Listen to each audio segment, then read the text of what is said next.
Hello there. Welcome to another video from Aology. It was a long time, about a month, that I haven't recorded any video. The reason for that was I was moving from Vancouver to Toronto, and now I'm here. I have prepared lots of content, and now let's start with the LoRA, this paper, Low Rank Adaptation of Large Language Models. So first of all, this paper is published in 2021, so it's about 2 years ago.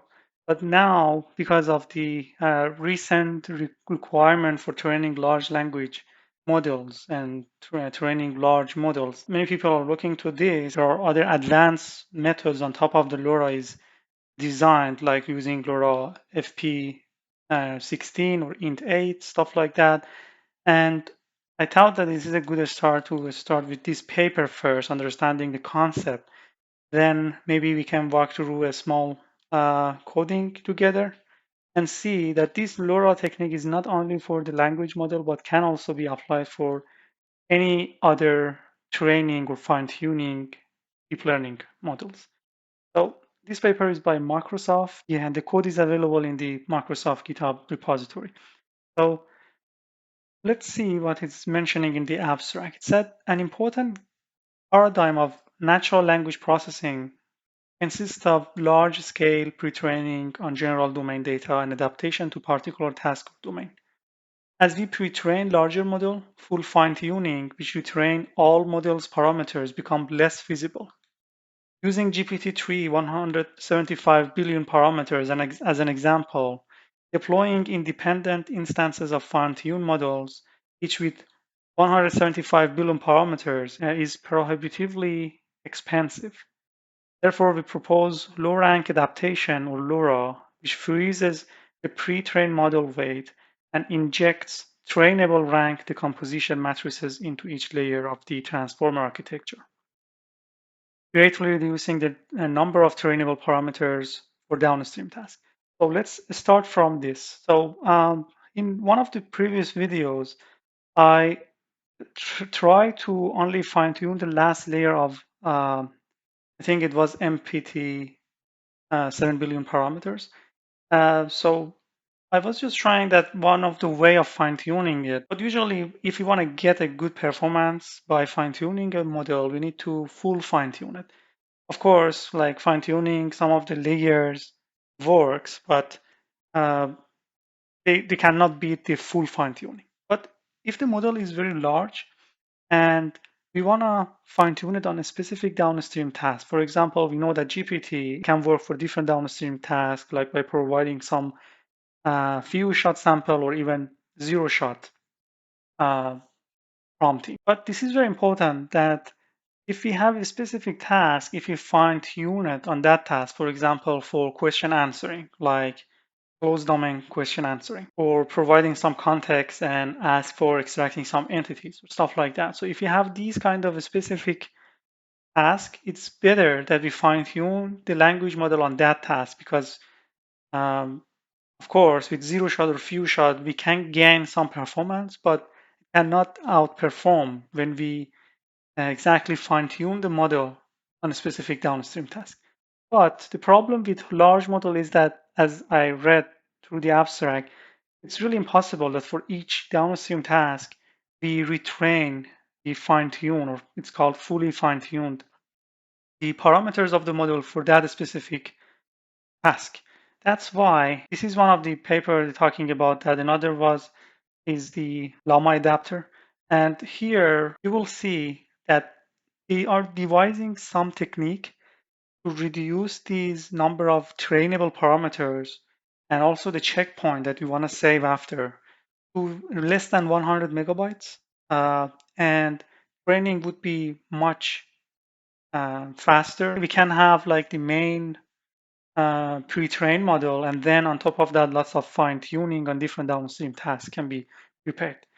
So it said comparing to GPT-3 175 billion parameter fine-tune with Adam, LoRa can reduce number of trainable parameter by 10,000 times and the GPU memory requirement by 3 times. LoRa perform on par or better than fine-tuning in model quality on Roberta, Diberta, GPT-2, and GPT-3. This is another important fact. They showed that using this method, Um, it can even outperform sometimes full fine-tuning, and by a small margin, but is really promising. And despite having fewer trainable parameters, a higher training throughput, and unlike adapters, this is very similar to llama adapters. So no additional inference latency will be added to the system. We also provide an empirical investigation into the rank deficiency in language model adaptation. It shed light on the efficacy of LoRA. We release a package that facilitates integration of LoRA with PyTorch model and provide our implementation and model checkpoint for Roberta, Liberta, and GPT. And I want to highlight this, that this is not only for language model, but these can also be applied to the computer vision field like convolutional neural network and stuff like that. So let's go through the paper and see what's going on here. I don't want to go through all of the text here, but I want to give you an overall view of how this works. A neural network contains many dense layers which perform matrix multiplication. The weight matrices in these layers typically have full rank. When adapting to a specific task, Agojanian and et al. Shows that the pre-trained language models have a low intrinsic dimension and can still learn efficiently despite a random projection to a smaller subspace. What is intrinsic dimension? Intrinsic dimension means that how many variable is required for generating that data. So it said when we are fine-tuning on a specific downstream task, or when adapting to a specific task, the pre-trained language model have a low intrinsic dimension. So it means that the pre-trained model can be expressed by a very few number of variable. It can still learn efficiently despite a random projection into a smaller subspace. So it's saying the main like projection of the hidden representation are low dimension. And they said inspired by this, we hypothesize that updates to the weight also have a low intrinsic rank during adaptation. So it means that when we want to train the model, so it means that those updates that we are applying based on the gradient to weights, we are applying it in the low intrinsic rank. So it means the number of variable that we are changing inside the network, still it is small, like low dimension. For a pre-trained weight matrix W0, the constraint its update by representing the later with a low rank decomposition. So we suppose that this W update during the training, so we have this initialization of the pre-train, and during training we are just adding small something to it, and we can say this small amount, as we said, it has a low rank, so that's why we can decompose it to two low rank matrices, where B is the dimension by R, the rank, and A is rank by K, and rank is much lower than the minimum D and K. We suppose that these changes on the weight of the during the training of a pre-trained model, it's low or intrinsic rank. During training, we can suppose that this is freezed and we do not update it, and we are just applying these changes to the weights. So these A and B are trainable parameters that we want to train. But as you know, they are low rank, and the number of parameters we have here is really less than the number of parameters that we had here. If you have the hidden representation, for example, this is one layer of the network. If we multiply that input to the weight, so we have to multiply it for both, and it means that we have this and we have the second part of the network. And as we said, we want to fix this, we want to freeze this, but we just want to train this one. And they're also mentioning that they use a random Gaussian initialization for A and 0 for B. So this one is 0 at the beginning of the training. So at the beginning of the training, the output is exactly the pre-train. Then we scale this by a factor based on the rank and by alpha, which alpha is a constant. Tuning alpha is very similar to tuning the learning rate. And as a result, we simply set alpha the first rank we try and do not tune it. This scaling helps to reduce the need to retune hyperparameter when we vary R. But there are some points here. So we are just talking like very high level on the hidden representation, but we have different layers like attention layers, we have convolution layers, some activation functions, stuff like that. So here it's comparing it with some method like adapter. So adapter means that on on top of some of the layers, instead of like having this having this horizontally, uh, on top of some of each layer, we add some MLP and some prefix method, some layers, and we say everything would be freeze. We just train those MLP or some other layers like activation layers. But here it's saying that that will increase some latency and also it will like decrease the potential of the model to take longer input because of that MLP and prefix based method. So here they're talking about applying LoRA to transformer. So in transformer, we know that if you look at my previous video and you're familiar with pay attention all you need. So we have the query, key, value, and we treat the query or key and value as a single matrix of dimension of D model by D model, even though the output dimension is usually sliced into attention heads. We limit our study to only adapting the attention weights for downstream task and freeze the MLP module. They also show that the different type of attention weight has a different result. For example, you see here that if we pick only like query, what will happen, only key, what will happen, or value, what will happen, yeah? Or maybe two of them, query and value, and maybe all of them. So, and also with different rank. So what is the rank of so the more rank means the number of parameters that we train is larger. And you see even with a small rank, we can uh, get a very good performance. And they are not that much difference. So uh, let's back here. Yes, that is for transformer layer. One of the cool things they are mentioning here is that if we, for example, for GPT-3 175 billion parameters, uh, we need about 1.2 trillion byte for training VRAM. We need that. And we can reduce it to 350 gigabyte. And if we use R or rank equal to 4, and only query and value projection matrices being adapted, checkpoint size is reduced roughly by 10,000 times from 350 gigabyte to 35 megabyte. For that large model, it is huge decreasing in the checkpoint. And the cool point about that is if we have multiple downstream tasks and we have only one deployed model, we don't need to every time redeploy it another 350 gigabytes. We just need to have these smaller checkpoints and we add these checkpoints to the current weight because this checkpoint is just A and B that we have trained and we just add this to the original model.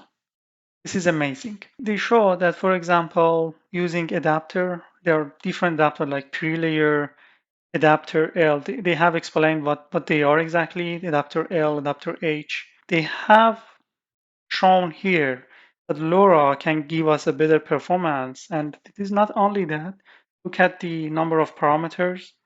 Um, in many cases, for some cases like adapter L in this case, or this one pre-layer, it is very similar, but in terms of performance, it will outperform with a smaller size. And you can see that this is like fine-tuning the model. For example, on GPT-3, with these number of model 175 parameters for training, full fine-tuning. When we use LoRa, we can even outperform that performance in terms of accuracy in some data set, even about 2%. Yeah, this is a cool part. I'd like to talk about this.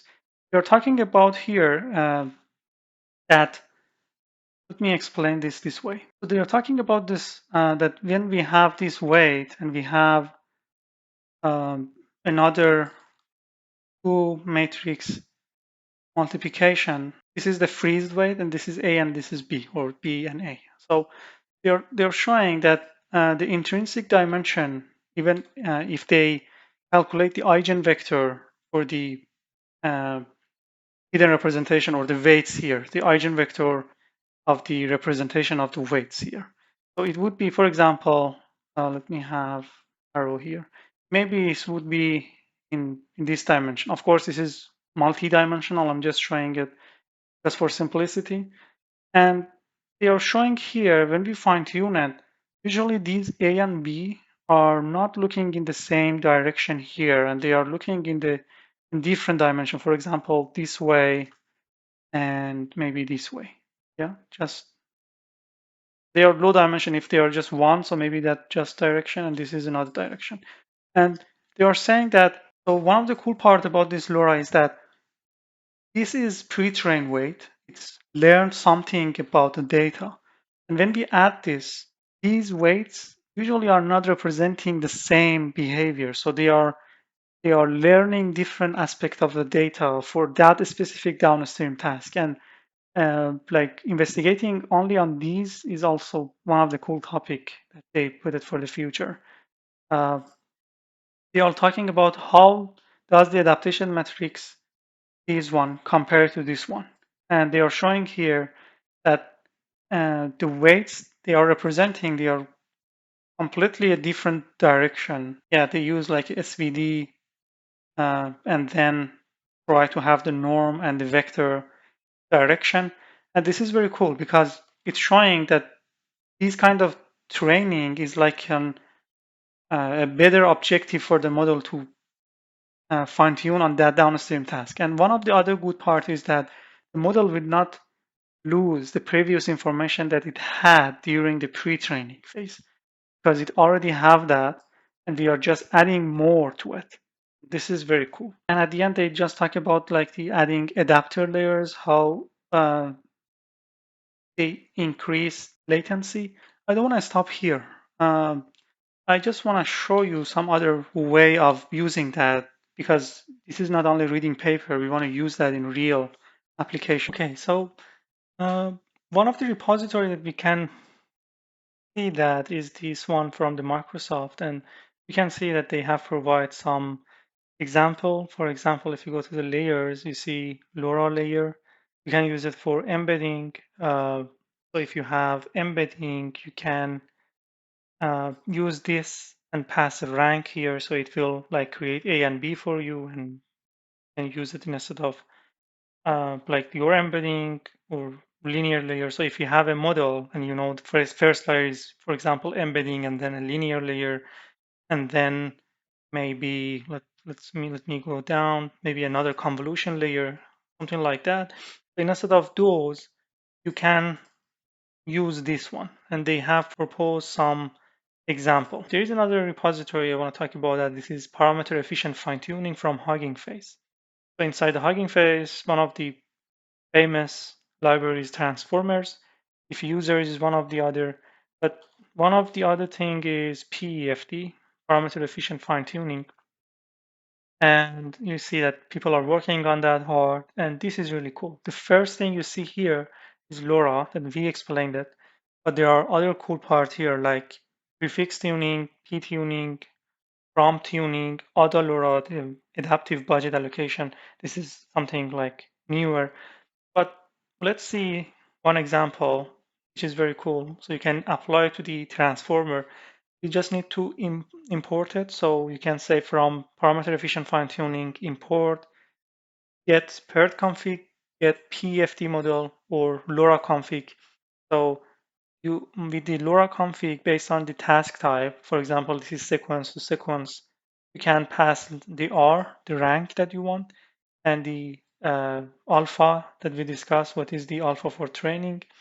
And there are some other things like dropout that during training, it just for A and B, they have added some dropout to those layers. And you can apply it to the almost uh, many of the transformers models. You just need to say get PFD model, and it will pass you a model And the number of trainable parameter for this model is much smaller. So you have this model as a LoRA uh, model for training. And during training, you just training that A and B automatically. This is very cool. And they are providing some example, and you can use it even by the accelerator for like stable diffusion, stuff like that. And you see these are the models that are currently supported, like this language model. And as I said, this is not only for language model, can use for computer vision, like image classification, or even semantic segmentation. Segformer now has the LoRA. And it is good because, you can just fine tune on a specific downstream task and just save for this kind of model, maybe even less than 10 megabytes checkpoint, and switch your network to different downstream tasks. Maybe if I find the time, I start training PLAN-T5 or MPT 7 billion parameter using LoRA just with one GPU, 16 gigabyte, and see some of the performance on a customized dataset. Thank you. Have fun.